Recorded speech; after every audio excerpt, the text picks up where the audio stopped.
Sego Zewagwego Wadakira Awi Dunkly Yujats, the Wasa Askana, the Wagosiriago, the Nukahnawake ni Dwageno, the Nunua Wahnizerade, the Wagadahunzoni, Aguhrori Onujera Zi, Gadawayasta Ne Kanien'kéha.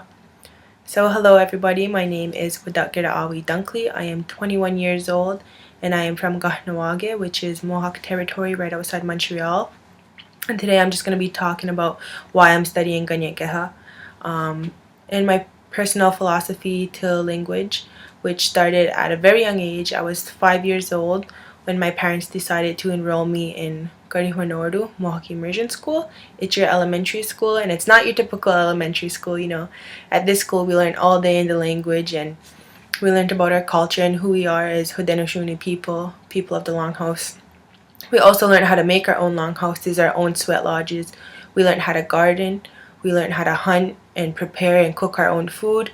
We also learned how to sew and bead, and we learned how to make our own traditional outfits and how to bead on them. And this school just means a lot to me because this is where my language foundation and my language journey began.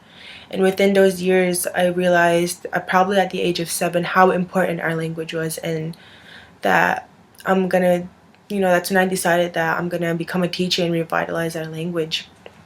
So after graduating, I attended Kahnawake Survival School, which is our local high school, and it's influenced by English a lot. We only had 1 hour of Kanien'kéha class a day. Although I was in advanced Kanien'kéha, I felt like I wasn't studying enough as I should have. After survival school, I went to the University of Guelph to study, and within those 2 years, I pretty much lost a lot of my language because I was the only Ngwehunwe on campus. I had nobody to talk to, and back home my parents aren't fluent, so it was hard for me to practice my language. And now I am studying at Polytechnic in Six Nations, taking my Bachelor of Arts in Mohawk language, and I plan on becoming a teacher and passing down our Mohawk language to our future generations to come. And I know regardless of what I do, I'm gonna become a teacher to my future kids and my family, my younger cousins, and I'm just gonna try and keep it alive as much as I can. So within my language learning journey, I did come along some language learning myths as well.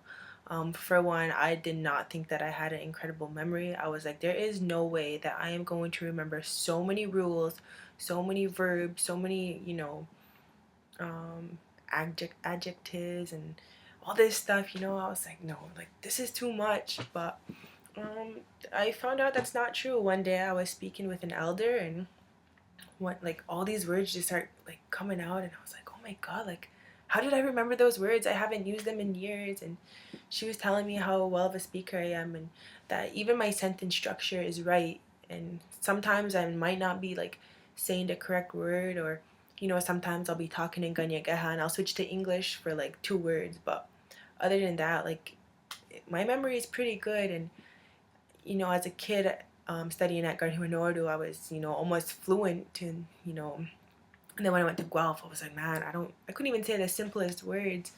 But after studying at Ratiwennanirats and being at Polytech, like all these words are just coming out like more and more.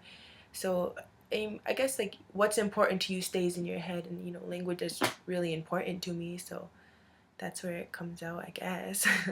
My motivations for language learning is, just my family. Um, like I said, I was the only language speaker within my family. My parents aren't fluent and they don't really speak, but as I'm going through all these schools and all these like studies within my life, they decide to pick it up. My star speaks a little bit to me here and then. My dad tries, and I think my grandma is the one who she helps me a lot. She's studying Kanien'kéha now, and whenever we text each other, she'll send me all in Kanien'kéha, and it's fun because it helps me to learn, and I'm helping them as well. And so they're my motivations, as well as the elders. I know a couple of first language speakers, and I go speak to them as much as I can.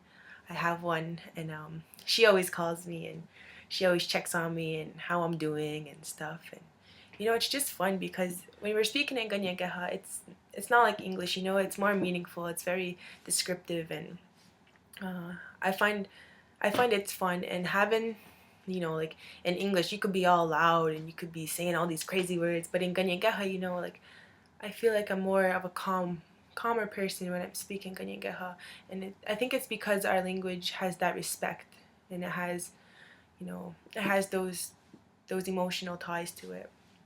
And also my motivations to keep going is, the future generations to come.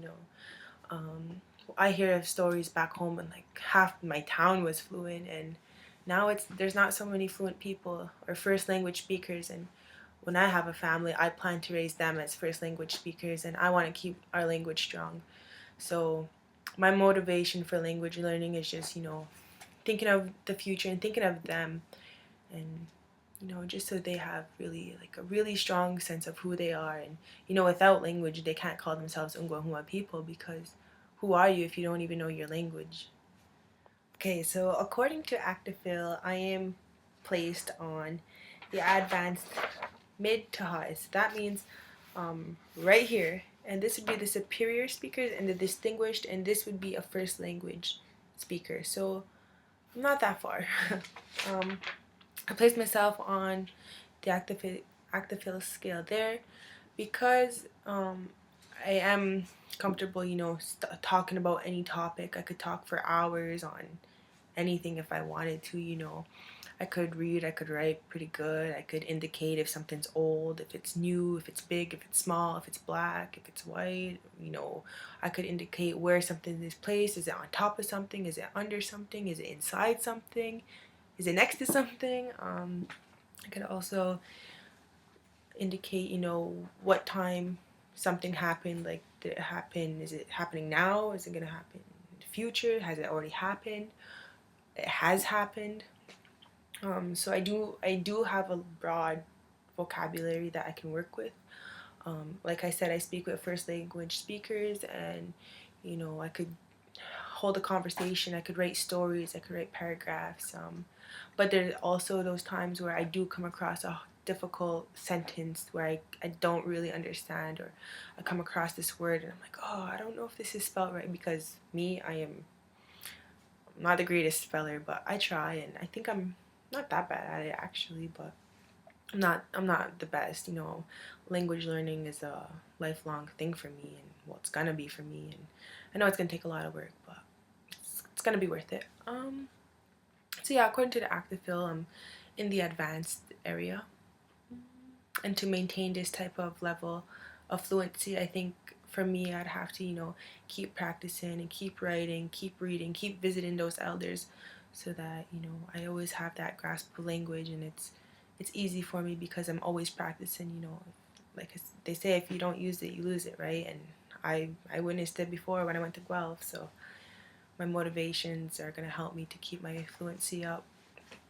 Also, the way I learn, I'm a visual learner, so when I go to class and the teacher hands us a chart and they're going to say, oh, okay, so this is red because it's subjective, and this is blue because it's objective, and they're going to give us all the verbs, and I like that because it's color coordinated, and with that color coordination I find it's very easy, to figure out what goes where and how to properly study something.